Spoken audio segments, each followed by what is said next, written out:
Am I the a-hole for not accepting my ex's baby as my own? I, male 39, was married to Kelly, female 36. We have 3 kids, 14-year-old, 12-year-old, and a 6-year-old. Kelly got pregnant early in our relationship, and we got married when my firstborn was 1-year-old. Then she decided to be a stay-at-home mom. She met Josh. He was a fitness trainer. Kelly told me she was no longer attracted to me and wanted a divorce. I suggested therapy, but she said she saw no point since the attraction is gone. We have now 50-50 custody of our kids, and I pay child support and alimony since she has no job. She got pregnant by Josh after a hookup, but Josh disappeared when she told him about the pregnancy. She's about to give birth soon. She told me last night she want to give the baby my last name so all kids have the same last name. I said that's odd, since my name wouldn't be on a birth certificate. She said, "That's what I'm saying. You have always been a great dad, and it's cruel that the baby would be left out while the siblings have you." I said no, and I doubt she legally even can without my consent. I only care about my kids. She said I'm heartless and cruel. After all, baby will be my kids' siblings. Am I the a-hole? Edit to add, I live in Toronto. No, there is 0% chance that I would be the father. I'm black. Josh, whom I've never met in person, is like my ex-wife, Caucasian with blonde hair and blue eyes. So the baby will clearly look so different than me and the kids. I'm not sure why Kelly plans to lie to the poor baby about the dad. I'm not trying to be cruel or be malicious. I was a complete mess after my divorce. Heartbroken. After so much therapy, I decided to let her go. I'm now focusing on my kids and our, kids and mine's, mental health. I am single by choice because I don't think my kids and I are there yet to have a new person in our lives. Now for the top comments. Not the a-hole. It's not your baby. I understand she wants them not to feel excluded from the other kids, but you don't really have a responsibility here. Although pretty sure she could name the baby whatever she wants, I don't think you can stop her. Just make sure you're not on a birth certificate. Can she write my name as the dad without my consent? I think she could give the baby your name unfortunately, but as you're divorced, I don't think she can just list you as father. It's likely she can list anyone as the father, and the presumed father can contest the birth certificate, but obviously location dependent. Not the a-hole. I'd get a lawyer. Sounds like she may try to put you on the birth certificate and then claim child support. That's my fear. Yes, I'll talk to my lawyer. Don't worry too much. A simple paternity test would show you are not biologically the child's father. You won't have to pay child support for a child that is not yours. Section 31 of the Ontario Family Code doesn't allow for DNA to get someone out of fatherhood, which sucks for married men who had cheating wives. Luckily for OP, while the Family Code assumes the husband is the father, there is no assumption for an unwed mother. If the mother is not married, an affidavit of paternity has to be signed by the person claiming to be the father prior to his name being listed in the birth certificate. One small trap though, if his divorce was less than 300 days prior to the birth, he will be presumed to be the father, as conception would have occurred during the marriage. Wowza, that's messed up. Many US states are the same. It's only been in the last several years that some of them have passed paternity fraud laws that let deceived men get their names removed based on DNA. And even then, it's very restricted time frame. They use the benefit of the child to dehumanize men into nothing but wallets. Inform your lawyer, assuming your divorce isn't final, and make sure that you don't end up on a birth certificate. Our divorce got finalized already. Just inform your lawyer to draft up something as precaution. Please don't engage her when she starts talking about it. Next story. Am I the a-hole for telling my husband I don't care about his kids? I know I sound like the a-hole right from the get-go, but please hear me out. I, 39 female, got married to my 42 male husband 5 years ago. He had 3 kids at a time who are now 10 female, 14 female, and 17 male. I got along with them really well for the first year. They didn't call me mom or anything, which was never ever enforced. I always let them know that they were allowed to call me by my first name. Their mom has not liked me from the start. She has constantly showed up to my doorstep yelling at me, saying I'm trying to steal her kids. I have tried to sit down and talk to her, explaining that her kids love her and would never replace their mom. She still continues to tell them that rubbish. At around the 2.5-year mark, the kids started pulling pranks on me. I assumed it was harmless, like putting baby powder in my hair dryer or greasing up the stairs. Looking back on it, it should have been a sign. The rubbish their mom kept telling them eventually got to them, with her going as far as saying she was the mistress, which is why Daddy and I divorced, which is completely not true. The kids would then start disobeying me. It all started little, like not putting their shoes away, leaving dirty clothes on the floor. Then it down spiraled from there. They would start screaming at me. The eldest going as far as calling me a home-wrecking whore, which honestly left me in tears. These past 4 years, I've been subjected to bullying within my own home. I've spoken to my husband several times about all these situations. He brushes it off, saying they're still adjusting to change or it's all just jokes. Yesterday was my final straw, when the 17 male and 14 female sold my gold earrings that were for my grandma, and they split the money. I told my husband that I was getting a divorce because I can no longer do this. He begged and pleaded with me and said, "Don't you care about the kids?" I told him I didn't care about them one single bit. I'm at my parents' house now, and he keeps texting and apologizing, saying he'll buy me new ones. I'm yet to respond. Am I the a-hole? Call the cops and file a report to get your stolen items back, or at least to force accountability. You were wise to leave. Don't look back. Not the a-hole. This, report them stolen. They need to know there are consequences for their actions. This, if they were pawned, I hope he may get them back. I hope she does. What cruel children. Part of me thinks there is a very good chance the ex-wife has it. Not the a-hole. After 5 years, they should have been adjusted. And no, greasing the stairs is not just a joke. I'm sure he's aware of the change in the kid's behavior. He's ignoring it because he doesn't want to have to deal with it. Those earrings had sentimental value. They can't be replaced, but what his kids did was a crime. There is another comment saying you should report the theft to the police, and I totally agree with that. Those kids stole your earrings, sold them, and shared the money. They need to learn that actions have consequences. These kids have made your life a hell for 4 years. And your husband has condoned that by not speaking to them. I wouldn't care about them either.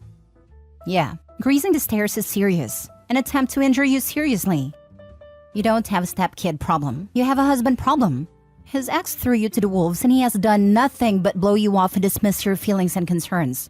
Just joking is the rallying call of every bully on the planet. Get a divorce. Why should you care about kids who are bullying you beyond reason? Or for a husband who watches it happens and does nothing. Get the heck out of this totally dysfunctional marriage. Stay at your parents' house. Get a lawyer. Start the paperwork. To hell with his apologies. Too little too late. And this is what you tell him. If you are stupid enough to go back, he will almost immediately go back to the way it was, ignoring what is going on. Get a divorce. The kids will high-five each other thinking that it's going to be happy family again. Then are shocked when dad doesn't go back to the person who actively helped destroy this marriage. More like kids are going to be shocked when they realize how much Opie did for them. Hope Opie gets out. She deserves so much better. Now for the update. These past days have been hard for me, especially with all that's happened. I took the advice and went to the police station and filed a report. The police said they'd see what can be done. I'm guessing they did show up to my ex-husband's house because he kept calling me nonstop. He called me all sorts of names, which I took screenshots of and sent to my lawyer. I've indeed contacted a divorce lawyer and will start the process in the next few weeks. Thank you so much, everyone. An update won't come out for a while though because I'm still figuring things out. Next story. Am I the a-hole for not telling my wife I donated sperm before we started dating and she more than likely is not having my first child? This one I admit is a bit strange, and honestly, I never thought of the impact of my actions long ago when I was making a little side cash. Long story short, I was in college about 15 years ago, and like every college student, I was low in cash. And I was flipping through the school paper and saw an ad for a sperm donation. It said something along the lines of, no mental illness, no drugs, no alcohol, excellent physical shape, come make $500 a month. It sounded like a scam, but I went to the address and it was a legit doctor's office looking place. Everything looked legit, paperwork and all. Turns out, because of my grades, healthy lifestyle, being 6 feet tall and so on, I actually got $650 a month for coming in for regular donations. This was huge for me. Heck, my rent in those days for a townhouse was $450. I only did it for a year and never really told anyone about it. Just moved on with my life, no different than any other side gig. So boom, my wife and I had been trying for months to have a kid. Eventually, we end up getting pregnant, and it's a pretty exciting time for the both of us. Everything went bad and made all those old donation memories I never really thought about came back in a flash when at the baby shower, one of my wife's friends bought a onesie for the baby that said, Mom and Dad's firstborn, handle with care. I thought it was cute, but then it made me think our baby probably isn't my firstborn. It ate at me for like a week. Then I told her about the sperm donation I did in college and how I'm pretty sure she's not having my first child. All hell broke loose. She was furious. especially since we tried for so long before she could get pregnant. Said I lied to her, and I don't see it like that. I've dated women before her, and I never thought to start out, "Hi, I'm Brendan and I donated sperm 15 years ago." Or that would be a big deal. She's been sleeping at her sister's house for a week now. Am I the a-hole? You win the worst possible timing award for today. He could have announced this in the delivery room. So, second worst? Third, could have been when a 15-year-old shows up on their doorstep looking for medical information. Or when a family member does one of those genetic info websites. Holiday family gathering and someone mentions 20 kids that came out of nowhere. You're the a-hole.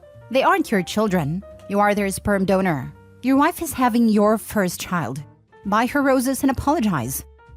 Biologically, they are. His kid could have dozens or even 100 half-siblings. Sperm banks in the US are completely unregulated. There are sibling pods of over 100 half-siblings. People have accidentally dated their own half-sibling. Lol, I gave sperm too, and wife wasn't happy to hear that either. But my timing and phrasing weren't as idiotic as yours. I wouldn't be angry if it happened before I knew him. I don't understand that. I don't own my husband's balls. It's the timing. She had fertility troubles and is finally pregnant. It is far enough along to have the baby shower and preparing for everything huge and hormonal. Then, oh, by the way, this isn't my first kid. I may have random ones out there. Yeah, that should have been a before or after pregnancy conversation. Too much hormonally charged emotion going on right now. It took me a long time to get pregnant as well due to PCOS. Looking back, I genuinely think I wouldn't have cared if my husband had told me something like that while dating or when we first married. But during my first pregnancy, I was over the moon yet so anxious. I wouldn't have handled probably not my first kid news well at all. If it told me now 11 years of marriage, I'd be really annoyed that he hadn't mentioned it earlier, but I don't think I'd be angry. It's just a timing. I don't think OP is an a-hole at all, but kind of an idiot. Last story. Am I the a-hole for continuing to purposefully take a libido decreaser now that my wife has changed her mind? My 39 male, wife 40 female, and I have been married 15 years. Had a fantastic intimate life for 8 to 10 years, but then we got busy with kids and employment and things sort of fizzled out to maybe once every 6 to 8 weeks. My libido isn't crazy high, but I'll be honest, 6 to 8 weeks was killing me. I felt like the list of things that had to be checked off on my wife's list to get things going was impossible to fulfill. I feel like the list would go on and on, as new excuses and reasons were added and why she just wasn't down for anything.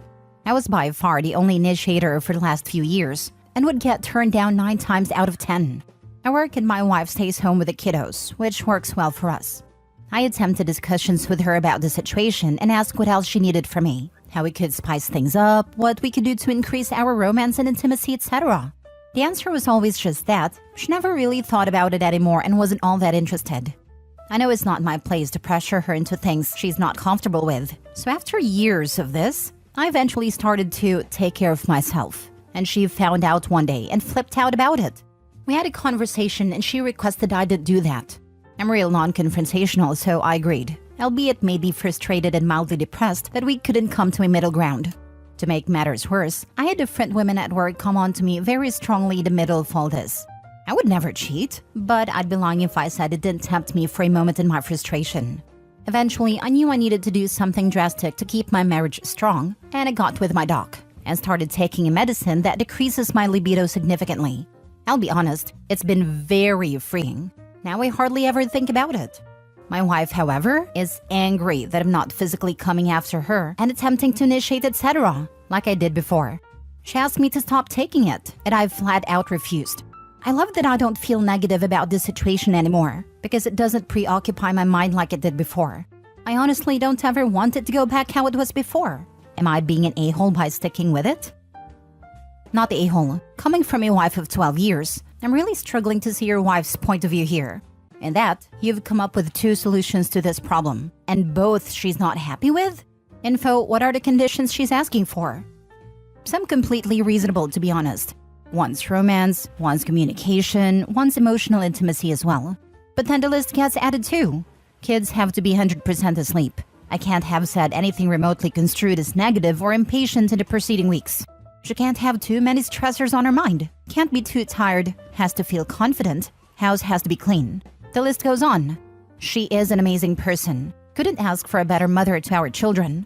Just wanted to make sure I wasn't just being a prick on this issue and couldn't see it. She won't be intimate with you. She gets mad you rub one out. She gets mad you're no longer interested. You literally cannot win. Not the a-hole. Seriously, what the heck is he supposed to do? If I were OP, I would ask her that. Very seriously, to see what her reply is. She wants to be in total control of the intimacy, without feeling like she has to be. Her horny is the only one that matters, and any acknowledgement of his counts as pressure. She hates him in the relationship, irrespective of whether she is beating off, because it makes her feel like she's not doing enough in. She also thinks that if she can live without it, then so must he. Otherwise, the relationship is one-sided, and that's not a power dynamic she can abide. If I had to put a root cause in all this, I would think she secretly wants for the relationship to be over, but she doesn't want to be the one to say it, because she doesn't want to be the bad guy. She doesn't want the intimacy at all, just the associated power with being pursued for it. Yeah, this is 100% the reason. She doesn't want intimacy, but likes the attention and holding the power. She can reward him anytime he jumps through enough hoops for a pity bang, and the rest of the time he's basically begging for any attention. Now that he's shut off the horny faucet, she's not getting the attention, and she's lost her favorite card to play to keep him wrapped around her finger. What an a-hole.